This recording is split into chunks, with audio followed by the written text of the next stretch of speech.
മലയാളികളുടെ സ്വപ്നഭൂമിയായ UAE യാത്ര തിരിക്കാൻ ഒരുങ്ങുന്നവർക്ക് 2026 പുതുക്കിയ നിയമങ്ങൾ കൃത്യമായി അറിഞ്ഞു വെക്കേണ്ടത് അത്യാവശ്യമാണ്.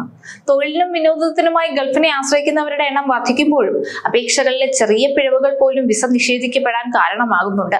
ഡിജിറ്റൽ സംവിധാനങ്ങൾ കൂടുതൽ കർക്കശമായതോടെ കൃത്യതയില്ലാത്ത ഓരോ രേഖയും എമിഗ്രേഷൻ വിഭാഗം നിരീക്ഷണ വിധേയമാക്കും.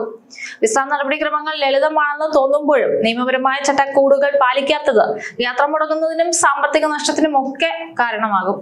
അതിനാൽ അപേക്ഷ സമർപ്പിക്കുന്നതിന് മുൻപ് ഓരോ ഘട്ടവും സൂക്ഷ്മമായി പരിശോധിക്കേണ്ടത് ആവശ്യമാണ്. ദുബായിലും അബുദാബിയിലും ഒക്കെ കറങ്ങാനാവട്ടെ, അല്ലെങ്കിൽ നല്ലൊരു ജോലി തേടിയാവട്ടെ, ഗൾഫ് എന്നത് മലയാളികളെ സംബന്ധിച്ചിടത്തോളം എന്നും പ്രിയപ്പെട്ട ലക്ഷ്യസ്ഥാനമാണ്. വിസയുടെ നടപടികൾ ലളിതമാണെങ്കിലും ചെറിയൊരു അശ്രദ്ധ മതി അപേക്ഷ തള്ളിപ്പോകാൻ. 2026 കുടിയേറ്റ നിയമങ്ങൾ കുറച്ചുകൂടി കടുപ്പിച്ചതോടെ നിസ്സാര കാരണങ്ങൾ പറഞ്ഞ് വിസ നിഷേധിക്കപ്പെടുന്നവരുടെ എണ്ണം കൂടുകയാണ്. ഇന്ത്യക്കാർ വിസ അപേക്ഷ നൽകുമ്പോൾ സാധാരണയായി വരുത്താറുള്ള തെറ്റുകൾ എന്തൊക്കെയാണെന്നും അവ എങ്ങനെ ഒഴിവാക്കാമെന്നും പറയാം. പേരിലെ അക്ഷരത്തെറ്റുകൾ വിസാപേക്ഷയിൽ ഏറ്റവും കൂടുതൽ ആളുകൾക്ക് പണി കിട്ടുന്ന ഒരു കാര്യമാണ്. പാസ്പോർട്ടിലെ പേരും വിസാപേക്ഷയിലെ പേരും തമ്മിൽ ചെറിയ വ്യത്യാസം വന്നാൽ പോലും കമ്പ്യൂട്ടർ സിസ്റ്റം അത് തള്ളിക്കളയും. പാസ്പോർട്ടിലെ പേര് ചുരുക്ക രൂപത്തിലാണോ അതോ പൂർണ്ണ രൂപത്തിലാണോ എന്നൊക്കെ ഒന്ന് ശ്രദ്ധിക്കുക. പാസ്പോർട്ടിലെ വിവരങ്ങൾ അതേപടി അപേക്ഷയിൽ പകർത്തി എഴുതാൻ പ്രത്യേകം ശ്രദ്ധിക്കണം. പാസ്പോർട്ടിന്റെ കാലാവധി യാത്ര ചെയ്യാൻ ഉദ്ദേശിക്കുന്ന തീയതി മുതൽ ചുരുങ്ങിയത് 6 മാസമെങ്കിലും പാസ്പോർട്ടിന് കാലാവധി ഉണ്ടായിരിക്കണം എന്നത് നിർബന്ധമാണ്. 5 മാസം കാലാവധി ഉണ്ടല്ലോ എന്ന് കരുതി അപേക്ഷിച്ചാൽ അത് നിരസിക്കപ്പെടും. കാലാവധി തീരാറായ പാസ്പോർട്ട് ആണെങ്കിൽ പുതുക്കിയ ശേഷം മാത്രം വിസയ്ക്ക് അപേക്ഷിക്കുക. അതുപോലെ പാസ്പോർട്ട് കീറിയതോ ഫോട്ടോ അവ്യക്തമായതോ വെള്ളം വീണ് നനഞ്ഞതോ ആണെങ്കിൽ അത് സ്വീകരിക്കുകയില്ല എന്നൊന്ന് അറിഞ്ഞു വെച്ചോളൂ. കൈപ്പടയിൽ എഴുതിയ പഴയ പാസ്പോർട്ടുകളും ഇപ്പോൾ അനുവദനീയമല്ല.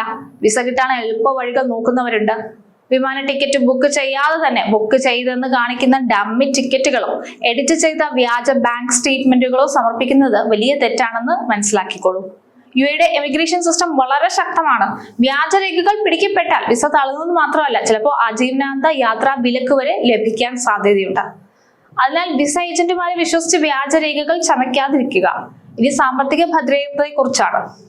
സന്ദർശക വിസയിൽ പോകുന്നവർക്ക് അവിടെ ചെലവിനുള്ള പണം കയ്യിലുണ്ടെന്ന് തെളിയിക്കേണ്ടത് ആവശ്യമാണ്.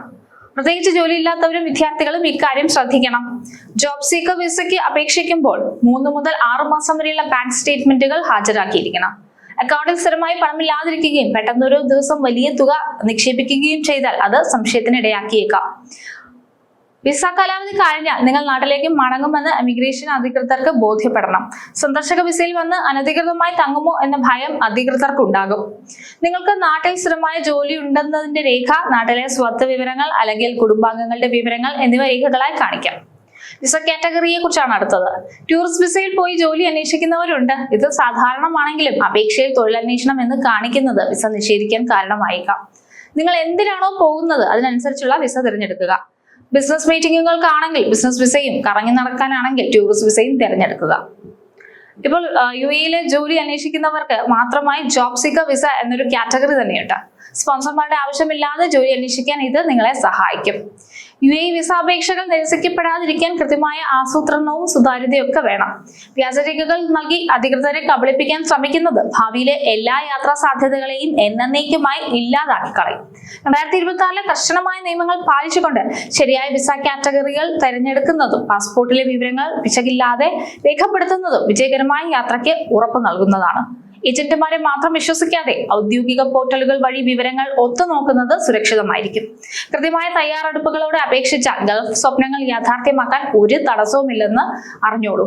അതെ, കൃത്യമായ കാര്യങ്ങളും കൃത്യമായ രേഖകളും അധികൃതർ ആവശ്യപ്പെടുന്ന രീതിയിൽ സമർപ്പിച്ചാൽ വിസ കിട്ടാൻ ഒരു ബുദ്ധിമുട്ടുമില്ല. എല്ലാം കൃത്യമായതും ശരിയായ രീതിയിലാണെന്ന് ഉറപ്പായിരിക്കണം.